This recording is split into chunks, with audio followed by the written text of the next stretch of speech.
교회가 지키는 달력이 있다고 하죠. 교회력이라는 것이 있는데요. 거기 보면 부활절이나 성탄절이나 추수감사절 같은 절기가 표시되어 있고 우리가 그것을 지키죠. 지키면서 하나님이 우리에게 어떤 은혜를 베푸셨는가를 기억하고 또 우리의 마음을 새롭게 하는 그런 절기가 있어요. 그런데 후대에 기념주일 예배해서 기념주일을 만들어서 표시를 또 해놨습니다. 사실 여러 가지 기념주일이 있는데 오늘 우리가 지키려고 하는 기념주일이 있어요. 그게 뭐냐면은 환경 선교 주일입니다. 하나님이 우리에게 맡기신 이 땅, 이 자연, 또 이 생태계를 우리가 어떻게 잘 관리하고 보존해야 할 것인지 우리에게 주신 사명을 생각하고 돌보겠습니다라고 결단하며 나아가는 그러한 예배예요. 솔직히 제가 고백하기는 제가 목회를 26년 동안 해왔지만 그동안 환경 선교 주일 지켜본 적이 없어요. 환경 선교에 대한 설교를 한 번도 해본 적이 없더라고요. 제가 왜 그랬을까 하고 생각해 봤어요. 환경, 지구 돌봄, 지킴 이런 것들은 사회에서 이미 하고 있잖아. 이제 그런 마음도 있었던 것 같고요. 그리고 그런 것은 강단에서 얘기하는 것이 아니지 진보적인 사람이나 좀 운동권에 있는 사람들이 하는 얘기 아닌가 이런 편견도 있었던 것 같아요. 그래서 저는 주로 우리 성도들 영적인 삶 또 이 세상 속에서 살면서 지치지 않도록 소망을 주고 또 영혼 구원하는 일에 우선순위를 두고 거기에 우리의 한 몫을 감당해야 돼라고 생각하며 주로 그런 말씀을 전했던 것 같아요. 그런데 올 들어서 제가 우리 다음 세대들을 생각하면서 참 우리 다음 세대들 벅찬 삶을 살고 있구나, 앞으로 또 벅찬 삶을 살아야겠구나라는 그런 마음이 절절하게 들더라고요. 요즘 노령화 시대라고 얘기를 하죠. 우리 젊은이들이 이제 엄청 많은 노인 인구들을 떠받치며 이렇게 살아가야 하는 그런 짐이 있어요. 거기 또 저출산이래요. 그래서 정말 어떻게 학령 인구들이 자꾸 줄어들고 이제 대학들도 통폐합되고 또 사라지는 그러한 모습들도 보이고요. 또 어느 지역은 소멸 도시 해서 그 이름이 올라가기도 하고요. 우리의 미래는, 우리의 다음 세대들은 어떻게 살아갈까 하는 그런 염려가 있더라고요. 그런데 여기에 더해서 더 끔찍한 일이 조만간 우리에게 다가올 수 있구나라는 경각심이 드는 그런 보도들을 보고 자료들을 보면서 내가 강단에서 선포하지 않은 것이 하나님 앞에 가서 책망받을 일이 아닐까라는 그러한 다급함으로 좀 다가왔어요. 그래서 제가 우리 다음 세대가 지구 환경이 파괴돼서 더 이상 살 수 없는 재앙에 그러한 끔찍한 삶을 살다가 그 인생이 마치면 안 되는데 하는 다급한 마음으로 오늘 이 강단에 섭니다. 영상 하나 보고 말씀을 전하겠습니다. 이탈리아 로마의 트레비 분수입니다. 분수 안에 들어간 사람들이 갑자기 검은 액체를 뿌립니다. 그러더니 우리는 화석연료에 돈을 내지 않겠다란 팻말을 들고 구호를 외칩니다. 주변에 있던 관광객들은 이들의 행동을 영상으로 찍기도 하고 일부는 야유를 보냅니다. 경찰이 출동했고 분수 안에 있던 사람들은 모두 끌려 나옵니다. 울티마 제네라치온의 마지막 세대라는 뜻의 이탈리아 환경단체가 벌인 기습 시위입니다. 로마의 휴일 등의 영화로 유명한 트레비 분수에 이들이 뿌린 건 식물성 먹물이었습니다. 이 환경단체는 석유나 석탄 등 화석연료에 보조금을 주지 말아야 한다며 시위에 쓰인 먹물이 분수에 해를 끼치지 않을 것이라고 설명했습니다. 하지만 로마 시장은 분수를 비우고 다시 채우는데 30만 리터의 물을 낭비하게 됐다며 환경 피해도 상당하다고 비판했습니다. 이 환경단체의 먹물 시위는 이번만이 아니어서 지난달엔 역시 로마의 명소인 스페인 광장의 바르카치아 분수를, 지난 6일엔 바로크 조각의 진수인 피우미 분수를 같은 방법으로 검게 물들였습니다. 지난해에는 피렌체 우피치 미술관에서 보티첼리의 대표작 프리마베라의 보호 유리에 자신들의 손을 접착제로 붙인 채 시위를 벌이기도 했습니다. 기후 위기의 심각성을 일깨우려면 평범한 방식은 안 된다는 게 이들의 주장이지만 예술 작품을 시위 대상으로 삼은 데 대한 논란도 큽니다. 이탈리아 정부는 강경 대응하기로 하고 예술품을 훼손하거나 파손하면 최대 6만 유로, 우리 돈 8,700만 원의 벌금을 부과하겠다는 방침을 밝혔습니다. 네, 여기까지만 볼게요. 뉴스 한 토막을 여러분들에게 보여드렸는데요. 여러분, 전 뉴스를 보면서 어떤 느낌이 드십니까? 박수를 보내시겠습니까? 아니면 야유를 보내시겠습니까? 세계 명소에 저렇게 먹물을 뿌리면서 시위를 하고 있어요. 세계적인 명화 예술 작품에 그렇게 위협을 가하면서 시위를 하고 있어요. 제가 다른 또 장면을 보니까 고흐가 그린 해바라기라는 그런 작품이 있지 않습니까? 거기에다가 토마토 스프를 뿌려가지고 거기 또 시위를 하고 있는 것을 제가 봤어요. 물론 이런 예술 작품에는 액자가 있고 유리가 이렇게 있는 상태에서 시위를 했죠. 하지만 제가 그런 장면들을 보면서 제 마음에는 미친 거 아니야? 이런 마음이 치밀어 올라오더라고요. 해도 너무한다. 그런 생각이 들었어요. 아니, 저렇게까지 해야 되나 하는 언짢은 마음도 들더라고요. 여러분은 어떻습니까? 여러분도 그런 마음입니까? 아니면 아유, 잘하고 있네라는 생각이십니까? 그런데 며칠이 지나고 제가 이런저런 자료들을 찾아보면서 야, 이들이 이렇게 할 수밖에 없는 절박함이 있구나. 마치 이스라엘 백성들에게 하나님의 심판이 가까웠다. 너희들 회개하고 빨리 정신 차리고 제자리로 돌아서야 된다라고 외쳤던 그 예언자들의 그러한 목소리, 그 외침, 그러한 절박함이 저희들에게 있는 것은 아닌가라는 그런 생각이 들더라고요. 제가 우리 지구 환경, 지금 이상 기후 뭐 이런 현상들을 우리가 어떻게 바라봐야 할 것인가, 이 환경 선교주의를 맞이해서 같이 좀 나누고 또 생각하는 그런 시간을 가지려고 합니다. 여러분, 제가 불러드리는 단어들을 한번 들어보세요. 그러면서 이해가 된다라고 하시면 고개를 끄덕끄덕 해주시고, 이해가 안 되면 가만히 있어 주시기 바래요. 이상 기후 현상 이해되시죠? 네, 그래요. 온실가스 배출, 네, 그것도 들어보셨죠? 탄소 중립, 예, 벌써 아시는 분이 많이 계시네요. 저는 이거 최근에 제대로 좀 알게 됐어요. 이쪽 분야의 전문가들이 혹시 이 자리에 계시면은 저렇게밖에 설명을 못하나 하실지 모르겠으나 제가 목사로서 자료를 보면서 이게 참 위험한 일이구나, 지금 우리 위험한 길을 걷고 있구나라는 것을 제가 좀 설명을 해드리려고 합니다. 이상기후 현상부터 이야기를 할게요. 이상기후 현상은 어떤 강력한 재해들이 일어나는 것을 얘기를 하는 것이죠. 갑자기 막 뭐 몇 년 만에, 100년 만에 뭐 고온이다, 뭐 200년 만에 뭐 태풍이다, 막 이런 이야기들이 주변에서 일어나고 있지 않습니까? 강릉에 염전해변이라는 해변이 있다고 그래요. 근데 뉴스에 보니까 그 해안 산책로가 통행 금지가 됐어요. 왜냐하면은 큰 파도가 그 해안에 있는 모래들을 다 끌어가 가지고 거기가 다 바닥이 드러나고 절벽처럼 깎인 모습을 보게 되더라고요. 붕괴 직전이래요. 해수면이 상승을 하고 파도는 높아지고 쓸려 나가는 모래는 많은데 보충은 되지 않고, 이러니까 말이죠. 그런 일들이 동해안에서 지금 벌어지고 있다고 해요. 저 남쪽으로 내려가면 부산 있지 않습니까? 부산은 벌써 저지대가 물에 잠기기 시작을 했어요. 9.2cm, 그러니까 한 10cm 정도 이렇게 해수면이 올라가는 바람에 저지대가 지금 잠기고 있는데 70년 후에는 82cm, 거의 뭐 한 1m 정도에 되는 그런 그 해수면 상승으로 많은 지역이 잠길 것이다라는 그런 이야기를 합니다. 동남아가 요즘 44도까지 기온이 올라간대요. 거기는 원래 더운 나라니까라고 생각하실지 모르지만 그들도 이구동성 말하는 게 200년 만에 맞는 정말 이상 기후 현상이다라고 이야기를 합니다. 그러면서 꼭 따라 붙는 말이 있어요. 이상기후, 이상기후, 이상기후 변동, 이런 이야기가 계속 따라 붙어요. 뉴스를 보시는 분은 또 아시겠지만 캐나다에서 엄청난 불이 일어났죠.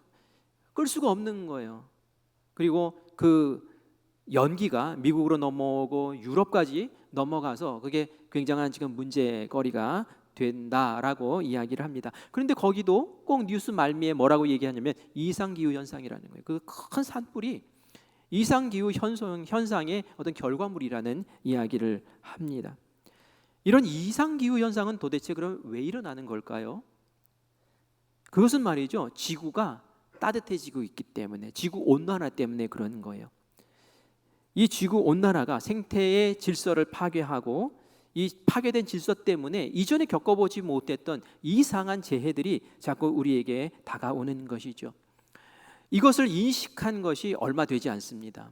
1988년도에 유엔이 아예 안 되겠다, 이거 뭔가 대응책을 마련해야지, 이러다가 큰일 나겠다 해서 좀 이유를 알아보자 해서 조직을 하나, 협의체를 하나 만들었는데 IPCC라는 기후변화에 관한 정부 간 협의체를 만들었어요. 우리 각 나라의 정부들이 이 지구의 이상 그 기후 현상을 우리 한번 원인을 파악해보고 우리 대책을 한번 마련해보자라는 마음으로 그렇게 협의체를 마련했고요. 1988년도 얼마 되지 않은 때에 이 각성을 하고 이렇게 시작을 했다는 거예요. 각 나라의 기후 학자들이 한 3,000명 정도가 이곳에 소속해서 자료들을 살펴보고 조사하고 하면서 지금 꾸준히 준비하고 결과를 냈는데, 그 결과가 최근에 나온 결과가 바로 이런 결과였어요. 지구의 온도가 자꾸 올라가는 그 이유는 자연적인 현상이 아니다. 이것은 인간이 지구의 온도를 지금 올리고 있기 때문이다라는 거예요. 그리고 인간의 활동 가운데서 어떤 일이 지구의 온난화를 일으키느냐 하면은 바로 온실가스를 배출하고 있기 때문이다라는 거예요. 온실가스? 그건 뭐야 도대체? 라고 생각하실 텐데, 그 온실가스를 화석 연료를 태울 때 나오는 그 이산화탄소라고 여러분들이 생각하시면 됩니다. 이산화탄소가 그렇게 온실가스 역할을 하는 것인가? 제가 설명을 드릴게요. 여러분, 그 석탄이나 석유 이런 것들을 우리가 화석 연료라고 하거든요.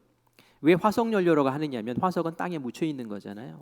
옛날에, 아주 오랜 옛날에 지각 변동이 일어나면서 많은 식물들이 땅속에 파묻히고 거대 동물들이 땅속에 파묻히면서 압력을 받으면서 그곳에 석탄이 또 그리고 석유가 생성이 됐어요. 그런데 이 식물과 동물 안에는 탄소가 포함되어 있는 거죠. 많은 탄소를 가지고 땅속에 묻혀 있었어요. 근데 사람들이 그것을 파내서 연료로 삼기 시작을 했죠. 그걸 태우니까 그 안에 포함되어 있던 탄소들이 이제 공중으로 나오기 시작하는 거예요. 배출되기 시작하는 거예요. 근데 이게 산소와 딱 결합을 하면서 이산화탄소가 되었는데, 물론 석탄이나 석유를 태우면 여러 가지 기체들이 나온다고, 성분들이 나온다고 해요. 그런데 다른 것들은 문제가 되지 않는데, 특별히 이 이산화탄소가 지구의 대기권을 이렇게 덮으면서 온실 작용을 한다는 거죠.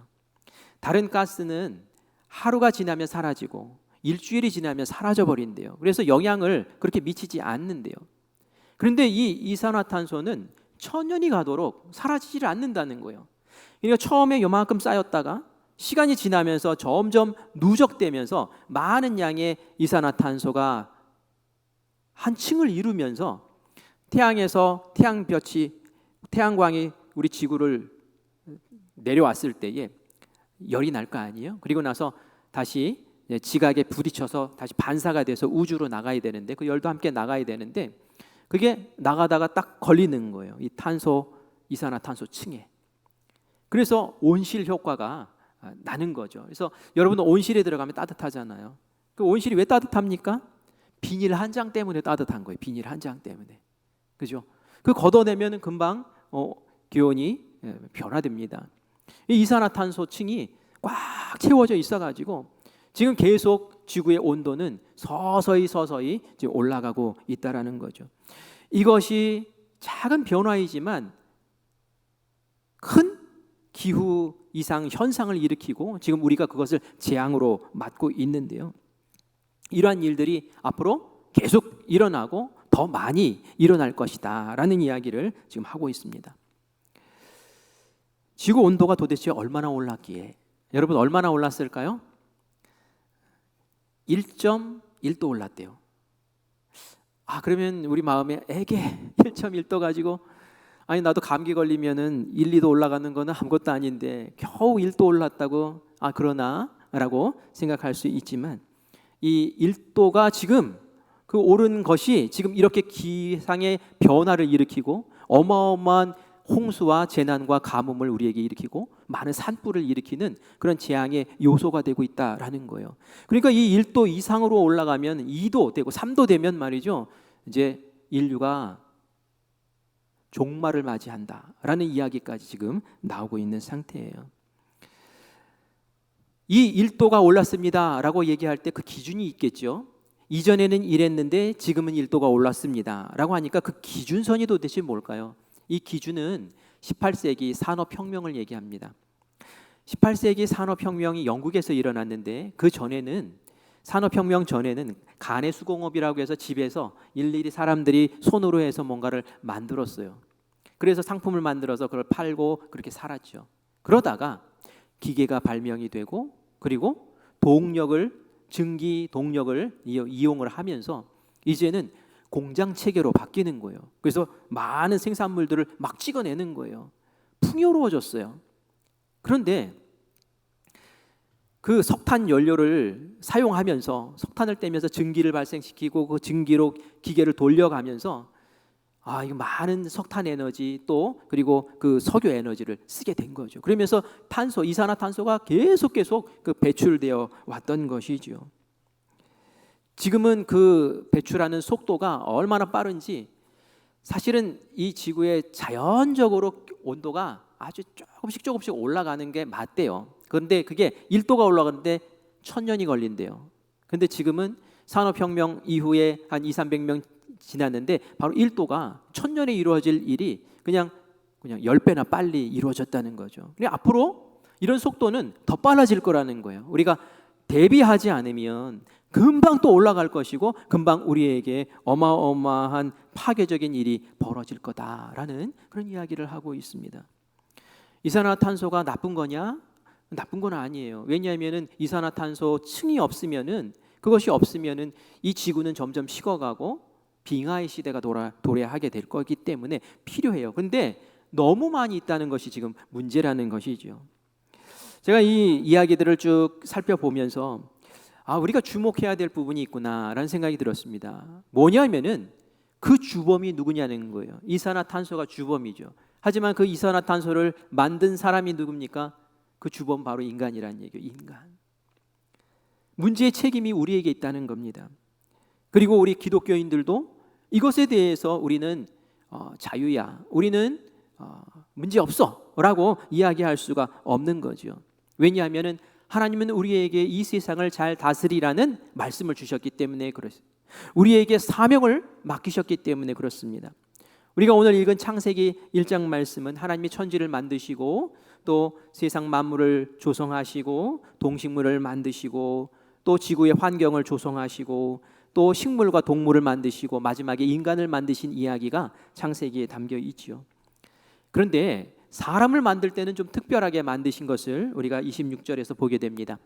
우리 26절 말씀을 다시 한번 읽겠습니다. 시작.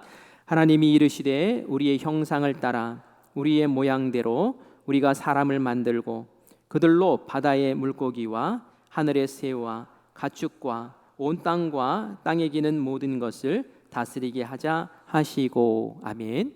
사람을 만드실 때 하나님은 좀 다른 동물들과 사람을 달리 만드셨어요. 어떻게 만드셨다고 나옵니까? 우리의 형상을 따라, 하나님의 형상을 따라서 만들었다는 거예요. 외모를 그렇게 만들었다는 것이 아니라 하나님의 속성을 우리에게 집어넣어 주셨다는 겁니다. 어떤 속성이요? 거룩의 속성, 또 하나님의 인격, 그리고 하나님의 사랑, 하나님의 정의, 하나님의 의로움, 이런 것들을 우리에게 넣어주셨다는 거예요. 그래서 우리가 하나님과 소통할 수 있는 겁니다. 왜 예배드릴 수 있는 이유가 바로 우리 안에 하나님의 형상이 있기 때문에 가능한 거예요. 다른 동물들이 예배드리는 거 보셨습니까? 손 모아서 기도하는 것 못 봤잖아요, 그죠? 우리 사람이 하나님의 형상을 가지고 있기 때문에 하나님과 소통할 수 있는 거예요. 그리고 하나님이 우리에게 특별한 역할을 맡기시는 것을 이 말씀을 통해서 보게 됩니다. 뭡니까? 그 마지막 부분에 있는 말씀이죠. 모든 것을 다스리게 하자. 그런 의도로 만드셨다는 거예요. 그리고 정말 하나님이 사람을 만드신 다음에 그런 선포를 사람에게 하시는 것을 봅니다. 우리 28절 말씀을 같이 읽겠습니다. 하나님이 그들에게 복을 주시며 하나님이 그들에게 이르시되 생육하고 번성하여 땅에 충만하라. 땅을 정복하라.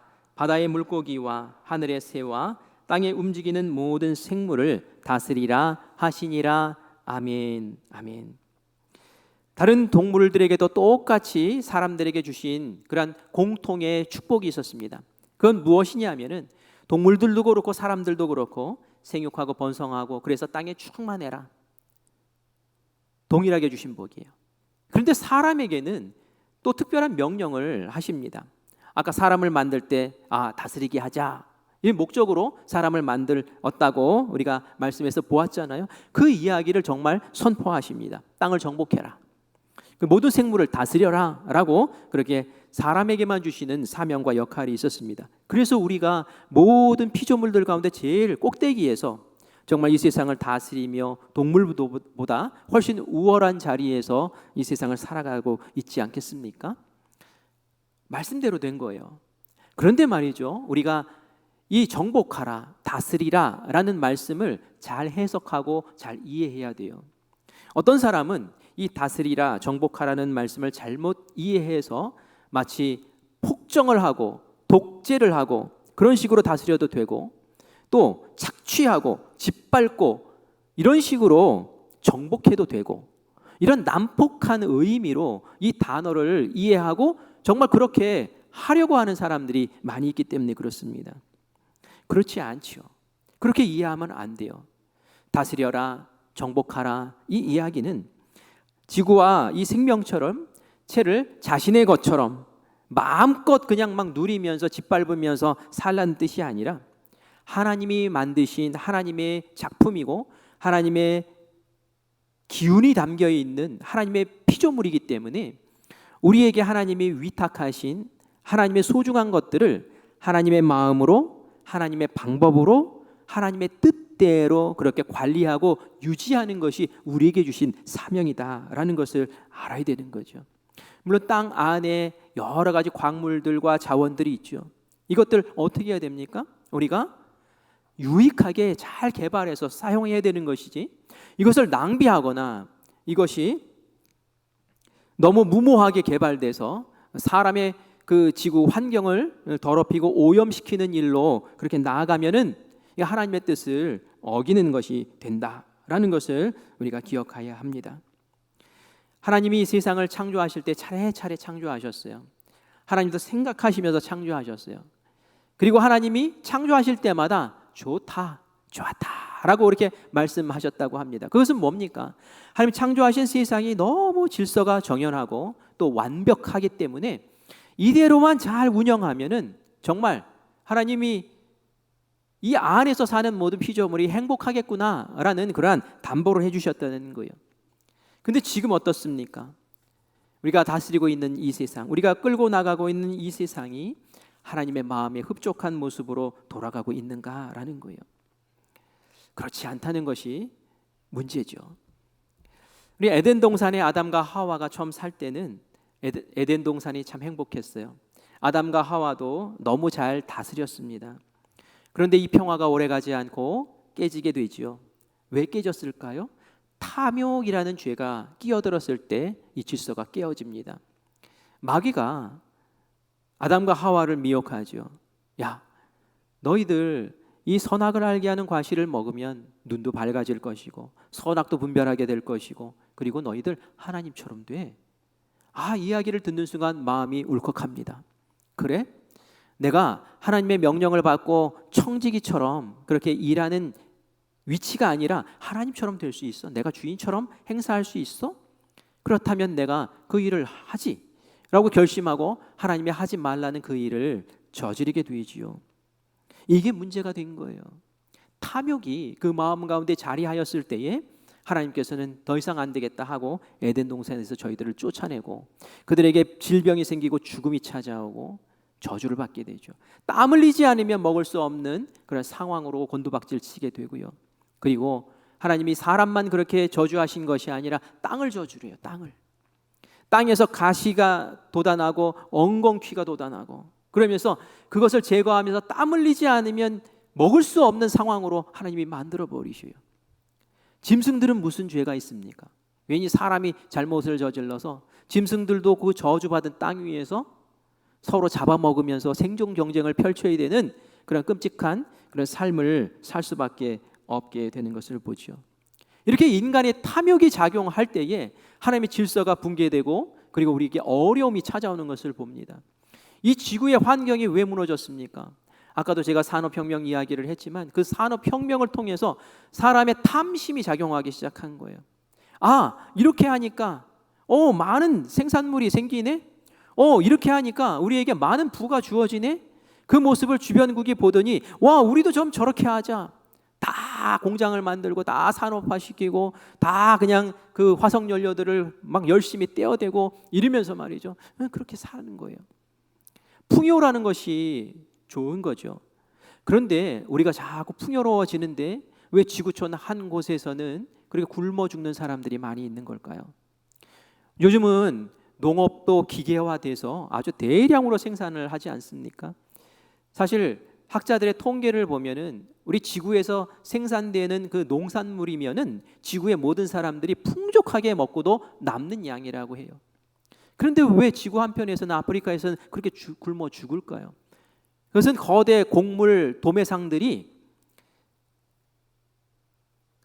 많은 생산물이 있을 때 바다에 그걸 빠쳐버린대요. 왜요? 곡식 가격이 떨어지면 자기들이 얻는 수익이 적으니까 곡식 가격을 유지시키기 위해서 그 많은 것들을 그냥 바다에 수장을 시켜버리고, 그리고 아프리카 사람들은 굶어 죽어도 상관없고.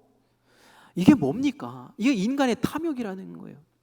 많은 것을 생산했지만 그러나 그 가운데 인간의 탐욕이 작용하고 있을 때 그것은 계속적인 불평등과 죽음으로 내모는 그러한 끔찍한 일들이 계속 벌어지고 있다는 거죠.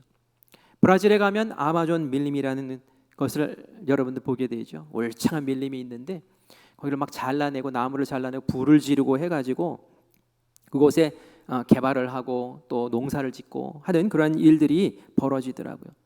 그 숲이 하는 일이 굉장히 중요해요. 왜냐하면 그 이산화탄소, 그 온난화를 일으키는 이산화탄소를 흡수해서 그 나무가 딱 보관하고 그것을 저장하는 저장고의 역할을 하는데, 그걸 다 잘라버리니 어떻게 됩니까? 거기다 불을 질러버리니 어떻게 됩니까? 이산화탄소 저장고가 아니라 이산화탄소를 계속 방출하고 농사 지으면서 계속 이산화탄소를 생산하는 그런 자리가 돼버리는 거예요. 왜요? 인간의 탐욕 때문에. 그래서 우리가 다시 한번 생각을 해야 돼요. 하나님께서 우리에게 이 맡기신 귀한 자연, 이 지구, 이 생태계를 우리에게 위탁하셨을 때는 그것을 하나님의 마음으로 지키고 하나님이 완벽하게 질서 주었던 그 모습으로 갖고 나가야 되는데, 우리가 탐욕을 부리고 우리가 뭔가 문제를 일으킬 때 우리가 재앙 가운데 죽을 수밖에 없는 상황이 도래할 수 있구나라는 것에 경각을 갖고 하나님의 마음 다시 품어야 될 줄 믿습니다. 우리가 하나님의 형상을 지녔다라는 것은 하나님의 마음과 뜻을 이해할 수 있다라는 얘기예요. 예수님이 베드로에게 뭔가 맡기십니다. 뭘 맡기시냐면은 내 양을 네가 먹여라 하고 맡기세요. 요한복음 21장에 그런 말씀이 나오죠. 예수님이 베드로에게 그냥 맡기시지 않아요. 말을 하십니다. 먼저 내가 너를 너무 사랑하는 거 알지? 내가 너를 위해서 십자가에 달려 죽을 정도로 너를 사랑하는 거 알지? 근데 너 나 사랑하니? 하고 물어보세요. 그래서 베드로가 얘기합니다. 예수님, 제가 예수님 사랑하는 거 아시잖아요. 주님께서 아시잖아요. 그리고 나서 이 베드로에게 내 어린 양을 네가 먹여라, 네가 맡아서 돌봐줘라 라고 그 위탁을 하는 모습을 봅니다. 예수님이 이제 하늘나라 가시기 전에 맡기는 거예요. 사역을 맡기는 거예요. 그런데 그냥 맡기셔도 되는데 굳이 뭐 사랑하냐 뭐 이런 것들을 왜 물으실까요? 그것은 말이죠, 내가 맡길 때에 네가 나를 사랑하는 마음으로, 내가 너를 사랑했던 그 사랑으로 내가 맡기는 이 양들을 책임지고 돌봐야 된다라는 그러한 간절한 마음을 더불어 전달하시기 위함이죠. 여러분, 하나님은 우리를 사랑하십니다. 그런데 우리뿐만이 아니라 하나님의 모든 피조물들을 다 사랑하신다라는 것을 우리가 이해를 해야 돼요. 우리가 잘 아는 말씀 가운데 요한복음 3장 16절 말씀 있죠.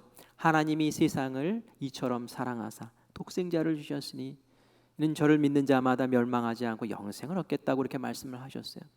그 말씀을 들으면 하나님이 나를 사랑하셨구나, 우리의 인류를 사랑하셨구나, 우리의 사람을 이렇게 사랑해 주셨구나라고 우리가 마음 가운데 감사로 고백을 해요. 그런데 하나님이 세상을 사랑하셨다라고 할 때 그 세상 안에 사람만 포함했을까요? 만약에 하나님이 사람만 사랑하셨으면 하나님이 사람을 사랑하사 독생자를 주셨으니 이렇게 표현했을 거예요. 분명히 하나님이 세상을 사랑하사, 그렇게 얘기할 때는 하나님의 시선은 우리 인간만이 아니라 모든 자연 만물, 하나님이 창조하신 그 세계까지도 하나님은 사랑의 대상으로 삼으시고 그들을 구원하기 위해서 독생자 예수님을 우리에게 이 땅에 보내주신 줄 믿습니다. 말씀 가운데 우리 골로새서 1장 19절 20절 말씀을 함께 읽어보려고 해요. 같이 읽겠습니다. 시작. 아버지께서는 모든 충만으로 예수 안에 거하게 하시고 그의 십자가의 피로 화평을 이루사 만물 곧 땅에 있는 것들이나 하늘에 있는 것들이 그로 말미암아 자기와 화목하게 되기를 기뻐하심이라. 아멘. 이렇게 말씀하고 있어요. 여기 보니까 십자가의 피로 화평을 이루셨다. 예수님이 십자가에 달리셔서 우리의 죄를 용서하셔서 하나님과 우리 사이의 관계를 화평하게 만드셨어요. 그렇죠? 맞죠? 여러분 다 동의하시죠? 그런데 그것뿐만이 아니었다는 거예요. 20절 말씀에 보니까 십자가의 피로 화평을 이루사 만물 곧 땅에 있는 것들이나 하늘에 있는 것들이 그로 말미암아 자기와 예수님과 하나님과 화목하게 되기를 기뻐하셨다라는 거예요. 그 대상이 사람만이 아니라 나만이 아니라 자연 만물, 땅에 있는 것, 하늘에 있는 그 모든 것과도 화목을 이루기를 원하셨다는 거예요. 아까 제가 창세기의 말씀을 하면서 사람이 잘못해서 사람이 저주받았지만 땅도 같이 저주받았다고 그랬잖아요. 그 땅에 사는 온갖 짐승들도 함께 고통받고 있다고 하지 않았습니까? 그것이 예수 그리스도 십자가 안에서 완전히 회복되고 화목되고 질서를 다시 회복하기를 원하신다라는 것이 하나님의 진심이라는 거예요. 그래서 하나님이 세상을 이처럼 사랑하사라는 말씀을 우리가 마음 가운데 새기고 다시 하나님을 바라봐야 될 줄 믿습니다. 그래서 우리가 우리 구원받으면 됐고 우리 안에서 은혜가 있으면 됐고 우리 교회가 형통하면 됐고 그러면 된 것이지 아니에요. 이건 부분적이라는 거예요. 우리가 밟고 있는 이 세계가, 이 지구가 평안해야 되고 이 지구가 하나님 세워주신 그 평안의 질서 속에서 아름답게 그렇게 유지되고 보호되고 하나님과의 화목의 관계를 이끌어 나가는 그것이 바로 하나님이 진짜 우리에게 바라시고 원하시는 모습이라는 거죠. 그래서 제가 회개한 거예요. 나는 이것까지 우리 교인들에게 설교하지 못했구나. 내 시선이 이것밖에 되지 않아서 세상을 보지 못하고 다른 피조물들을 보지 못하고 나는 늘 우물한 개구리처럼 우리 성도들에게 그 이야기만 하고 있었구나. 하나님 죄송합니다. 그런 마음을 고백할 수밖에 없었어요. 이사야서 11장 말씀에 보면은 이사야 선지자가 예수님이 이 땅 가운데 재림하시면 세상이 이렇게 달라질 거야, 이런 세상이 될 거야 라고 선언한 말씀이 있습니다. 이사야 11장 6절에서 9절 말씀인데요, 우리 한번 천천히 읽어보면서 여러분들이 머리에 한번 그림을 그려보세요. 같이 읽을까요? 시작. 그때에 이리가 어린 양과 함께 살며 표범이 어린 염소와 함께 누우며 송아지와 어린 사자와 살찐 짐승이 함께 있어 어린 아이에게 끌리며 암소와 곰이 함께 먹으며 그것들의 새끼가 함께 엎드리며 사자가 소처럼 풀을 먹을 것이며 젖 먹는 아이가 독사의 구멍에서 장난하며 젖된 어린 아이가 독사의 굴에 손을 넣을 것이라. 내 거룩한 산 모든 곳에서 해됨도 없고 상함도 없을 것이니 이는 물이 바다를 덮음같이 여호와를 아는 지식이 세상에 충만할 것임이니라. 아멘. 아멘. 예수님이 다스릴 그 나라의 모습을 이렇게 말씀하고 있는데요. 모든 피조물들이 어우러져 사는 그러한 평화로운 세상을 우리에게 보여줘요. 꼭 마치 에덴 동산의 모습이 저랬겠구나라는 생각이 듭니다. 이리는 어린 양을 잡아먹는 동물이잖아요. 근데 이리와 어린 양이 같이 놀아요. 독사굴에 어린아이가 손을 넣어도 물지를 않아요. 사자가 소처럼 풀을 뜯어먹고 있어요. 이 상상이 되십니까? 근데 에덴 동산에서 꼭 그랬을 것 같아요. 그 모습으로 예수님이 회복시켜 주신다는 거예요. 그런데 예수님, 그러니 속히 오시옵소서. 우리 이 땅은 속히 멸망시키시고 예수님 속히 오시옵소서. 우리가 이렇게 기도하며 나아가야 할까요? 그건 아니에요. 예수님이 이 땅에 오시는 그날까지 우리에게 맡기신 이 땅을 정복하고 다스리라 하셨던 그 명령에 우리는 순종함으로 그 원형을 저기에 삼고 하나님의 창조의 질서가 다시 회복되게 하시고 또 저런 평화롭고 질서가 온전한 그런 아름다운 세상으로 우리로 이끌어 나갈 수 있도록 주여 인도해 달라고 그렇게 기도해야 될 줄 믿습니다. 그래서 오늘 제가 설교의 제목을 하나님 나라 동산지기가 되라는 의미에서 그렇게 붙인 거예요. 우리는 이 땅을 살면서 하나님 나라의 동산지기로 살아야 된다라는 얘기입니다. 사람만 볼 것이 아니라 이제는 피조물을 바라보고 이 땅의 세계의 질서를 바라보고 또 생태계를 바라볼 수 있는 그런 눈이 열려야 된다는 얘기입니다. 과학자들이 얘기합니다. 우리는 산업혁명 이전으로 돌아가야 합니다. 그렇지 않으면 우리 멸망당합니다 라는 경고를 날리고 있어요. 산업혁명 이전으로 돌아가라는 얘기는 도대체 무슨 말일까요? 여러분 자동차 포기할 수 있습니까? 이 삼척에서 자동차 없이 살 수 있어요? 그렇게 못 살잖아요. 그죠? 우리 공장이 안 돌아가면 어떡합니까? 우리 옷은 누가 생산을 하고? 그죠? 어떻게 그렇게 살라고 이야기를 합니까? 맞아요. 우리가 그렇게 살 수는 없어요. 우리 문명을 우리가 포기할 수는 없어요. 이 말은 우리가 다른 의미로 생각을 해야 되는데요. 아까도 말씀드린 것처럼 산업혁명 이전에는 이 온실가스가 되는 이 이산화탄소가 적정 수준을 유지를 했었어요. 그러니까 기온이 안 올라갔던 거예요. 지구의 온도가 안 올라갔던 거예요. 배출되는 것이 있고 또 그것을 딱 잡아서 소멸시키는 것이 플러스 마이너스가 딱 맞았다는 거예요. 0 수준을 유지를 했다는 거예요. 그것을 우리가 탄소 중립이라고 얘기를 하는 겁니다. 딱 그렇게 기준점을 잘 잡고 지내왔다는 거예요. 언제부터 그것이 무너졌습니까? 배출이 더 많아진 때가 산업혁명 후라는 거예요. 그래서 우리가 산업혁명 이전으로 돌아갑시다라는 얘기는 탄소 배출을 줄이고 또 탄소가 많이 있는 것을 잡아 넣어서 저장을 하고 소멸시켜서 우리 지구의 온도를 우리가 잘 적정 수준으로 유지해야 됩니다라는 그러한 이야기인 것이죠. 이 탄소 중립을 2050년까지 우리가 이루지 않으면 우리 인류는 큰 재앙에 빠진다고 지금 나라마다 경고를 하고 있고, 그것 때문에 우리 기업을 운영하시는 분들 또 회사에 다니시는 분들은 계속 이 탄소를 절감하기 위한 어떤 정책들을 계속 접하면서 그렇게 운영을 하고 계실 줄 믿습니다. 그것이 바로 우리가 살 길이기 때문에 그렇게 하는 거예요. 나라가 할 일이 있고요, 또 우리가 할 일이 있어요. 저는 우리가 할 일에 대해서 우리가 그냥 무심하게 그렇게 보내지 않았으면 좋겠다라는 마음으로 여러분들에게 말씀을 전하고 있는 거죠.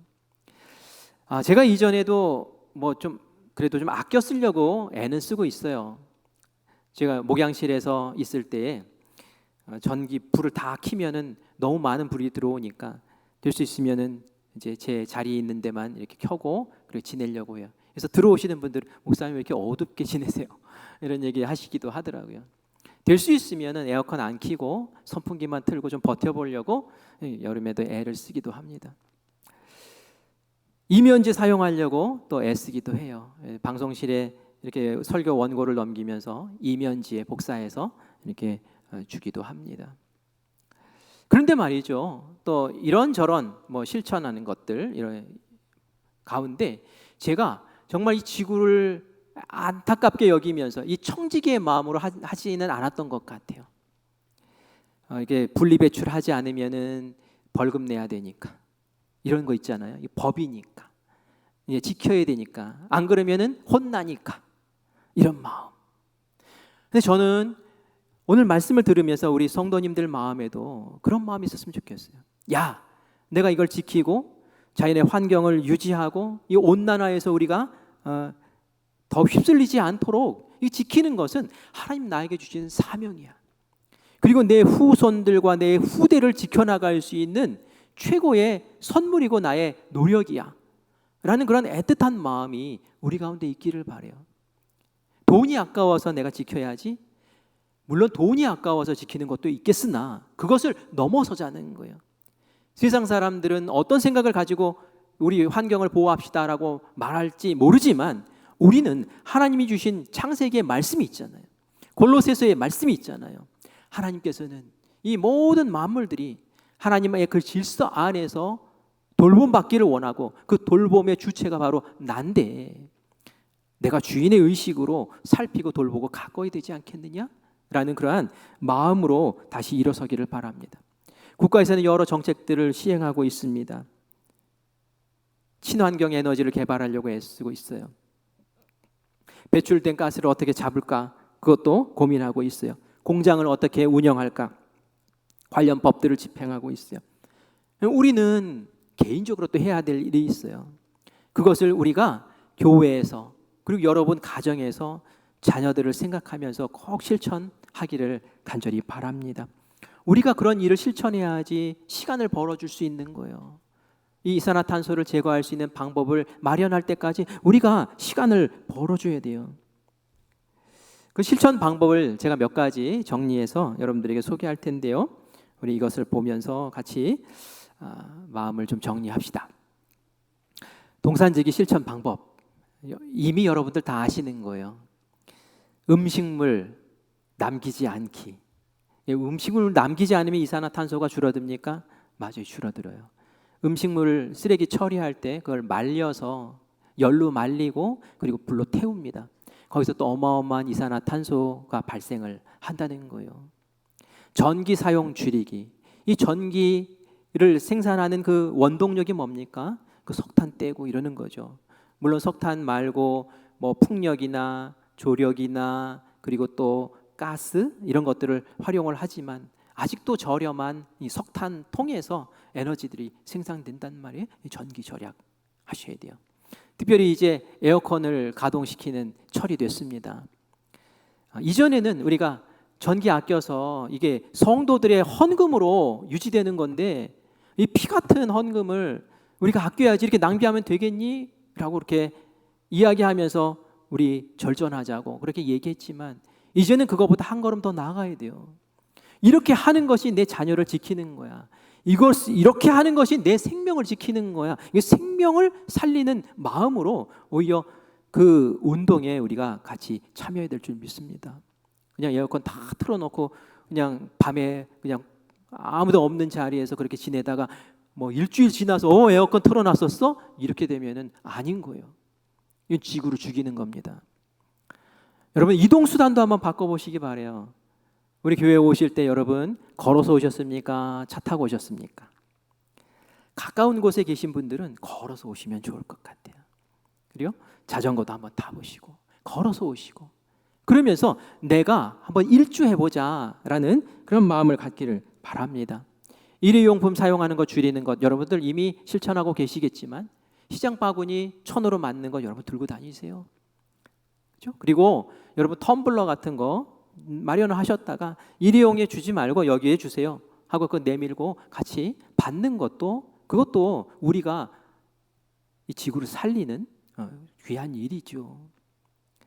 또 이면지 사용하는 것, 또 물 절약하는 것, 쓰레기 분리 배출하는 것 이런 것들 우리가 이미 실천하고는 있으나 그 정신이 어디에 가 있는가라는 것을 다시 한번 생각하면서 우리 교회에서 또 여러분의 가정에서 이거 한 번 아끼는 거 이게 뭐라고 이게 아니라 내가 이거 아끼면 나의 자녀의 생명이 지켜지는 거야 라는 생명 정신으로 우리가 그 길을 함께 걸어 나가기를 간절히 바랍니다. 제가 어느 휴게소에 갔더니 휴게소에서 막 휴지를 막 이렇게 뽑더라고요. 손 씻고 휴지를 막 뽑더니 툭툭 이렇게 한 번, 두 번 이렇게 하더니 그 뭉치를 휴지통에 확 집어넣는 거예요. 뭐 화가 났어요. 그래서 마음 같아서는 이제 잡아서 이야기를 하고 싶은데 네가 뭐야 이럴까봐 말도 못하고, 여러분 손수건 가지고 다니시면 다 하고 이렇게 하면은 얼마나 좋습니까? 또 어느 카페에 갔더니 어떤 사람들이 차를 마시는데 한 사람이 가더니 냅킨을 이만큼 가져오는 거예요. 그래서 이렇게 나눠주고 이만큼 쌓아놨어요. 다 먹었으면은 그 다음에 정리하고 냅킨은 안 쓴 거는 갖다 놔야 되는 게 정상 아니에요? 근데 그걸 확 구기더니 그냥 쓰레기통에 갖다 확 같이 집어넣는 거예요. 그걸 보니까 또 저 마음에 부글부글 하더라고요. 여러분 목욕탕 가면 그런 일이 있지 않습니까? 물 틀어놓고 딴 데 가는 거예요. 집에서는 그렇게 안 할 사람인데 물 틀어놓고 가요. 제가 다시 껐어요. 그랬더니 또 와서 또 틀어놓고 또 씻고 그냥 또 가는 거예요. 제가 좀 힘만 좀 셌으면 좀 붙잡아가지고 뭐라고 한마디 해주고 싶은데 목욕탕 주인은 아니지만 마음에 불편함이 있더라고요.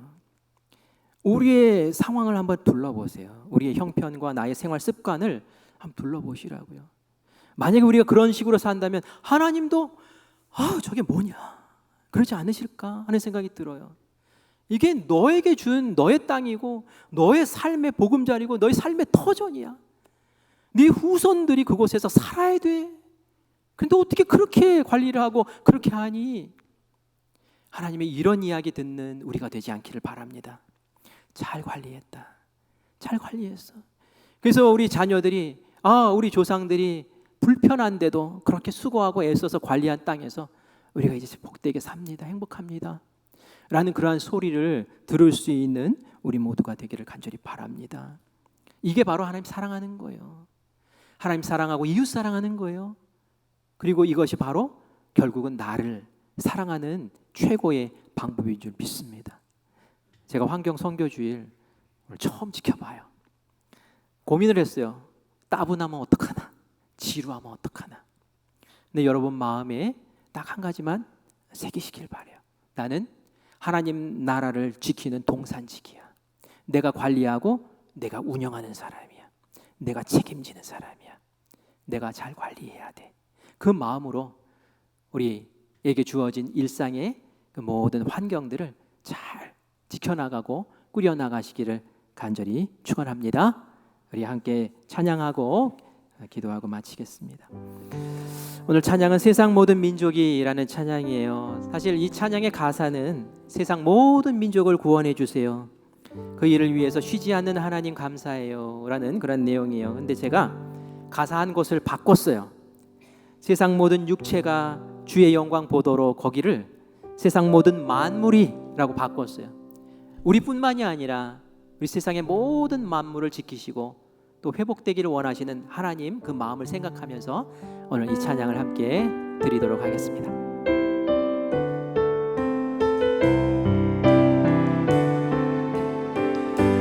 세상 모든 민족이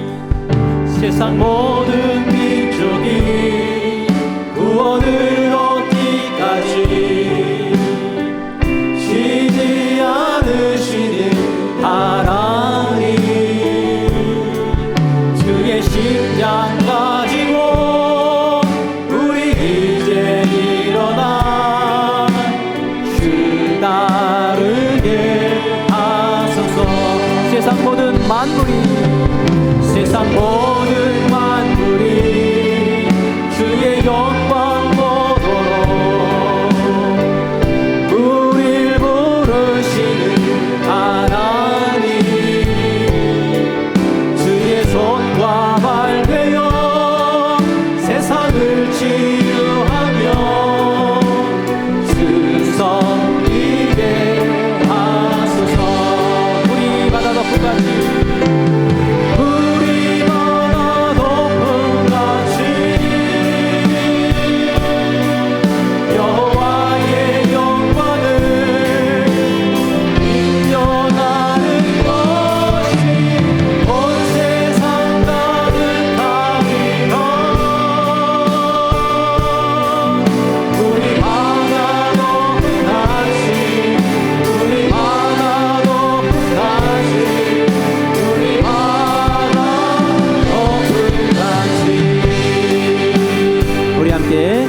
기도합시다. 기도할 때에 하나님께서 창조하신 이 피조의 세계를 우리에게 관리하라고 주님께서 사명을 맡기셨는데 우리가 깜빡 잊고 우리가 이것을 다른 잘못된 방법으로 탐욕으로 이용하고 낭비했던 것을 하나님 앞에 회개합니다. 다시 그 사명을 부여잡고 우리가 이 세상을 지켜나가는 동산지기로 다시 한번 서기를 원하오니 우리의 마음을 하나님 새롭게 하여 주시옵소서. 하나님, 불편하지만 이 세상의 아름다운 질서를 지켜나가는 일에 우리가 앞장서 살기를 원합니다. 나에게 보는 눈을 열어주시어서 내 습관들을 다시 한번 점검해보게 하여 주시고 우리 교회에서, 우리 가정에서, 우리 일터에서 이 세상을 살려나가는 자그마한 일들을 실천하며 살 수 있도록 주님, 제 마음과 생각과 육신을 이끌어 달라고 우리 함께 기도하기를 원합니다. 이 세상을 주님 회복시켜 주시옵소서. 우리 자손과 우리 후손들이 평안하게 살 수 있는 그러한 세상으로 주님 끌어주시옵소서. 우리 함께 기도하기를 원합니다. 우리 주님 부르고 함께 합심해서 기도하겠습니다. 주여, 하나님 은혜를 감사합니다. 우리가 영혼을 사랑하고 우리 인간의 생명을 구원하는 일에는 관심이 있었으나 하나님께서 만드신 이 피조의 세계 우리가 관리하고 운영하고 이끌어 나가야 될 책임이 있다는 것은 우리가 방관하고 잊었던 것을 주님 앞에 솔직하게 고백합니다. 하나님 창조하신 이 세상 주님의 손길로 주님의 마음으로 일궈내 오신 아버지의 아름다운 세상 주님께서 우리에게 맡기셨으니 다시 한번 우리가 청지기 된 마음으로 동산지기 된 마음으로 아버지 살펴보게 하여 주시고 아버지 우리가 삶을 다시 한번 돌이켜보며 아버지 낭비했던 삶 아버지 하나님 무심하게 보냈던 삶 하나님 탐욕으로 보냈던 그 삶을 정비할 수 있도록 주님 인도하여 주시옵소서. 이제는 동산지기로 살기를 원합니다. 하나님 아버지 그렇게 살기 위하여 아버지 우리가 애쓰게 하여 주시고 불편함까지도 감수하며 하나님 이 세상 살리는 데 앞장설 수 있는 저희들이 될 수 있도록 주여 도와주시옵소서. 그래서 우리의 후손에게 하나님의 나라를 잘 물려주게 하여 주시고 이 땅에 온전한 평강을 아버지 꾸려나갈 수 있는 저희들 될 수 있도록 주여 도와주시옵소서. 주님께서 인도하시고 사랑하시고 살피셔서 자손 만대에 이른 아름다운 복이 넘치게 하실 줄 믿사오니 아버지 하나님 우리를 붙잡아 주시고 우리를 인도하여 주시옵소서. 감사드리며 살아계신 예수님의 이름으로 기도합니다. 하나님께서 이 땅을 창조하셨습니다. 그리고 이 땅을 맡기셨습니다.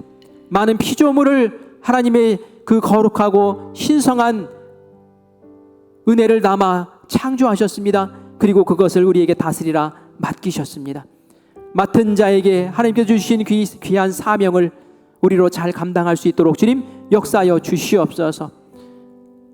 이 세상에 하나님의 귀한 질서를 파괴하고 훼손하는 탐욕에서 우리로 벗어나게 하여 주시고 하나님께서 우리에게 하라 하신 귀한 그 일들을 우리 삶에 불편함이 찾아오더라도 감내할 수 있는 우리 모두가 되게 하여 주시옵소서. 우리의 손과 발을 부지런히 움직이게 하여 주시고 하나님께서 역사하시고 이루실 귀한 그 세상을 다시 한번 회복시키고 꾸려나가기 위해 몸부림치는 우리가 되게 하여 주시옵소서. 우리의 애씀을 통하여 우리의 수고를 통하여 우리 자손들이 평안한 삶을 누리게 하여 주시고 그들에게 아름다운 지구 환경을 물려줄 수 있는 복된 선배가 될 수 있도록 주님 인도하여 주시옵소서. 오늘 우리에게 깨달음을 허락하여 주시고 우리의 삶에 결단하게 하신 하나님께 감사드리며 살아계신 예수님의 이름으로 기도합니다. 아멘.